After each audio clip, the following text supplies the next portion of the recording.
Ave María Purísima, sin pecado concebida. Nuestra perfecta devoción a la Santísima Virgen es una devoción eminentemente práctica. Comprende toda nuestra existencia y la transforma en una vida real y profundamente cristiana. Ella nos conduce, entre otras cosas, a una dependencia continua, completa, universal, respecto de Dios y de María. Vivimos en dependencia de nuestra Divina Madre, ya lo hemos dicho, cumpliendo con los mandamientos de Dios, con los consejos de Jesús y juzgando y obrando según el Evangelio. Otra manera excelente de vivir esta dependencia de la Santísima Virgen es lo que vamos a ver hoy, es vivir sometidos a toda autoridad legítima, ya sea natural o sobrenatural. Toda autoridad viene de Dios, pero también, y tanto en el orden natural como en el orden sobrenatural, es una participación, una emanación de la soberanía que Cristo ejerce sobre toda criatura.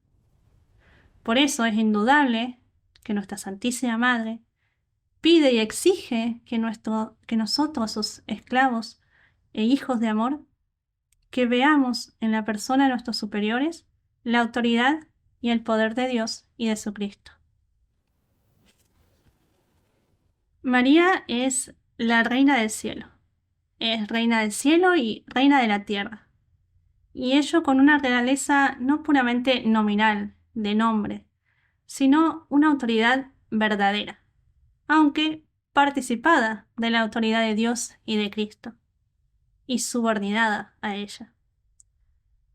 María, y solo ella, dice San Pedro Damián, puede repetir después de Jesús: todo poder me ha sido dado en el cielo y en la tierra. Y así, puesto que es cierto que todo poder le ha sido dado en cielo y en tierra, hay que pensar que también, juntamente con Cristo y en subordinación a Él, ella comunica la autoridad y el poder a todos aquellos que están revestidos de Él. De modo que cuando obedezco al Papa, a los obispos, a mi párroco, a mi confesor, a mis padres, a mis superiores, soy dependiente de Cristo y también de su Santísima Madre. Y al contrario, cuando no obedezco, me muestro contrario a los poderes que Dios ha puesto en mi vida, al mismo tiempo estoy sacudiendo de ese yugo suave y ligero que Jesús y su Santísima Madre nos han puesto. Obedecer, hay que obedecer de buena gana, totalmente, continuamente, a todos aquellos quienes están colocados encima de nosotros, pero obedecer en ellos a Cristo, nuestro Rey, y a María, nuestra Reina, y así a Dios solo. Un esclavo de amor debe ser un modelo de sumisión a toda autoridad legítima.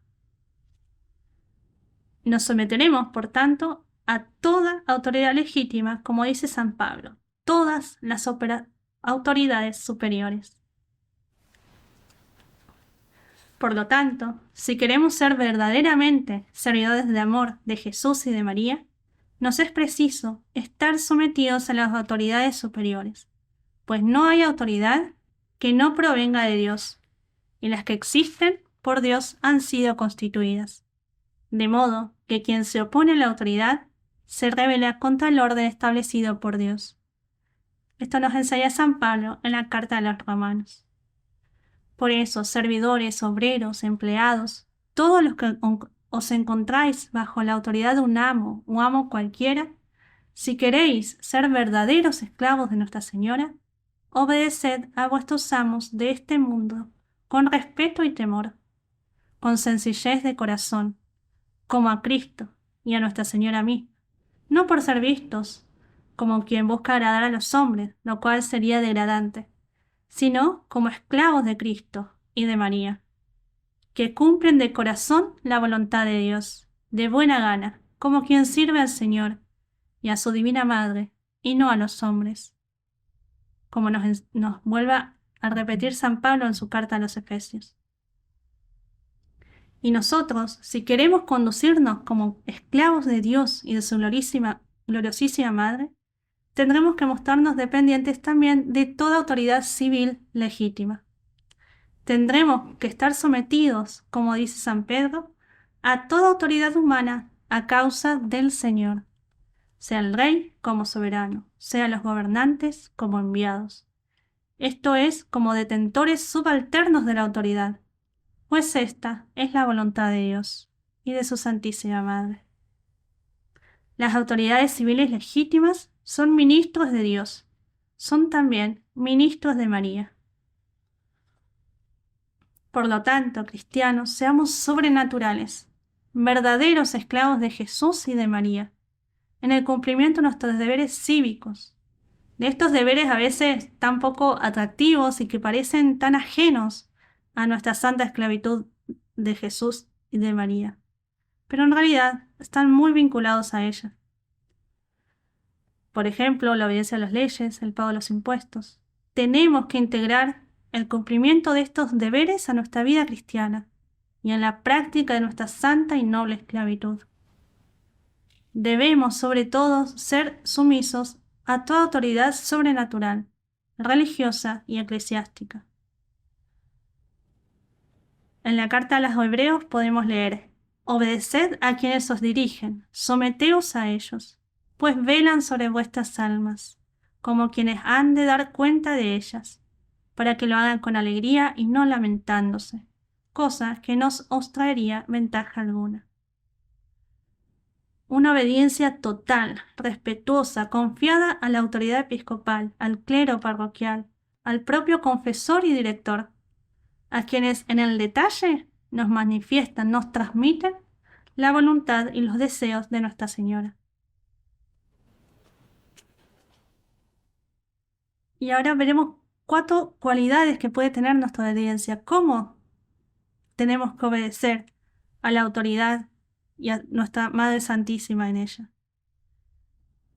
Veremos 4 cualidades principalmente: sobrenatural, total y universal, sencilla y alegre, y la obediencia ciega. Ante todo y por encima de todo, ha de ser sobrenatural. En nuestros superiores no hemos de ver a nadie más que a Jesús y a su Santísima Madre. En la autoridad reconocemos y respetamos su poder. En la autoridad servimos a Cristo Señor y a María, nuestra Reina.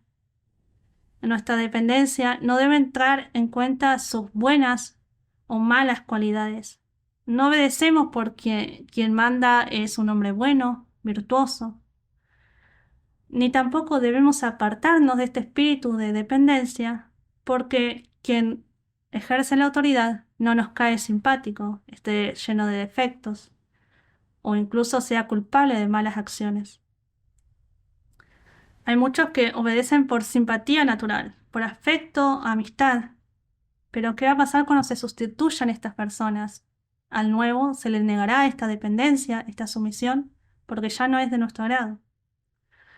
Hay feligreses que son dependientes y dóciles a su pastor cuando es a su agrado, pero cuando viene un nuevo párroco se vuelven ariscos porque no consigue nuestra aprobación. Eso no es una obediencia sobrenatural. Nuevamente, como nos dice San Pablo a los Gálatas, si todavía tratara de agradar a los hombres, ya no sería esclavo de Cristo. Entonces, no debemos tampoco obedecer para agradar a los hombres. Si aceptamos depender de alguien por sus cualidades o nos negamos por sus defectos, estamos muy lejos de esta obediencia sobrenatural. La segunda cualidad ha de ser una obediencia total y universal. Esto quiere decir que queremos depender de la autoridad siempre y en todas partes. No tenemos que distinguir entre mandatos estables o consejos pasajeros, entre mandamientos importantes y secundarios. No, todo lo que viene de la autoridad, todo lo que no es prescripto y aconsejado, todo será para nosotros precioso y sagrado. No tenemos que ser como aquellos que se someten con fervor cuando comienzan y cuando ven en el superior y el superior hace las cosas que le agrada, pero cuando ya no es según su parecer, los consejos que le da su confesor, su director, no es según su agrado, ya no le hacen caso, no siguen sus decisiones. Y eso es sencillamente obrar según nuestros caprichos, concuerde o no con la voluntad de Dios. Esclavos de amor de la Santísima Virgen, tenemos que obedecer aún cuando los mandatos que se nos dan no sean de nuestro agrado y capaz que nos pidan duros sacrificios.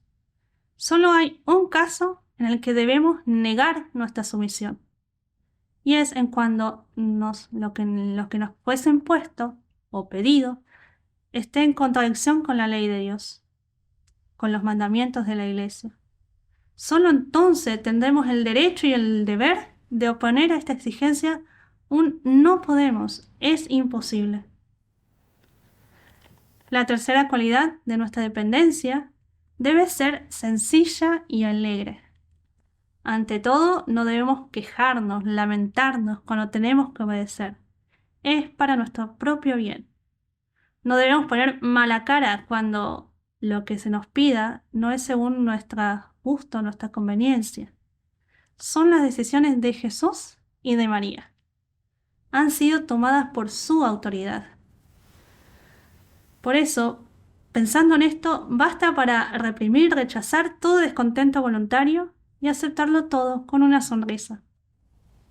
A veces nos van a señalar nuestras faltas, nuestros defectos, y a veces vamos a recibir alguna corrección hecha no con esa delicadeza que esperaríamos. Aún ahí tenemos que permanecer calmos, apacibles y alegremente sumisos, volviendo a recurrir a nuestra autoridad como un niño pequeño.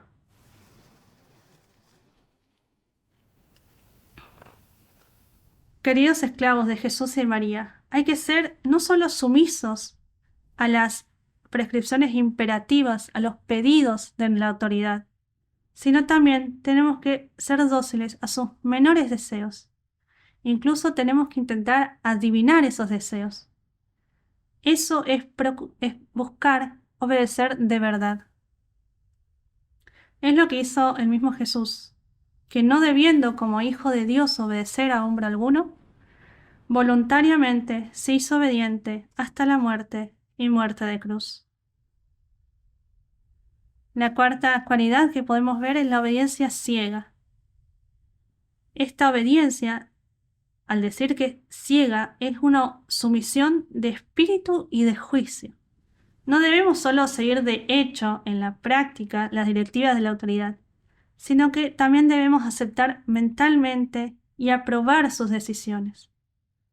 Y esto hay que hacer una aclaración, es hablando de una obediencia perfecta. No estamos hablando de bajo pena de pecado, una materia obligatoria, sino para alcanzar esa perfección que nos está pidiendo la Santísima Virgen. Esta obediencia, estos principios que vamos a ver, se aplican principalmente a una autoridad sobrenatural, eclesiástica, religiosa, pero también se pueden aplicar a una autoridad familiar como civil. A esta autoridad eclesiástica o religiosa debemos practicar la obediencia ciega, que quiere decir que de entrada sometemos también nuestra inteligencia a la orden dada, al consejo que se nos propone. Creeremos sin dudar que así está bien, que la autoridad ha obrado bien al tomar tal decisión. Nos prohibiremos, porque no tenemos el derecho a ello, a examinar y juzgar las decisiones de nuestros superiores. Pero se objetará, la autoridad no es infalible. Puede equivocarse, puede tomar decisiones o medidas que más tarde resultarán lamentables, desastrosas. Sí, es cierto, a veces el que tiene el poder no es infalible, impecable. El sumo pontífice, los obispos en unión con él, no son infalibles más que en el ejercicio de su magisterio doctrinal en cuanto a materia de fe y de costumbres. ¿Pero acaso somos infalibles nosotros? ¿Tenemos más luces que nuestros superiores en estas materias, que son incumbencia suya? y en las que se encuentran ocupados sin cesar? La providencia divina que lo rige todo en este mundo no permite que quienes están regularmente constituidos en cargos estén habitualmente por debajo de su pensión en talentos y virtudes. Y tampoco debemos olvidar como cristianos ni ignorar la doctrina de las gracias de Estado. Es indudable que quienes están revestidos de autoridad, Dios no les niega las gracias especiales que les son necesarias y útiles para cumplir dignamente sus funciones. No obedecemos a los hombres, sino a Cristo y a su Santísima Madre en los hombres. Si a nuestros ojos vemos un error, el tiempo nos mostrará cómo todo estaba regido por la providencia divina que lo gobierna todo. Esclavos de Jesús y de María, hagamos un examen de conciencia serio, severo, sobre nuestra actitud con la autoridad. ¿No nos dejamos arrastrar en este punto por el espíritu del mundo, por el espíritu de la época? Para muchos hombres, incluso muchos cristianos, se diría que la autoridad es el gran enemigo. Todo lo que viene de ella examinado, criticado, a menudo considerado como sospechoso, condenado de antemano. Contra este espíritu tenemos que establecernos en el verdadero espíritu cristiano y mariano. Esclavos de Jesús y María, obedezcamos a toda autoridad legítima, especialmente a de nuestros superiores eclesiásticos y religiosos, sencillamente como niños, sin examen orgulloso, sin discusión vana. Gloria al Padre, y al Hijo, y al Espíritu Santo, como era en el principio, ahora y siempre, por los siglos de los siglos. Amén.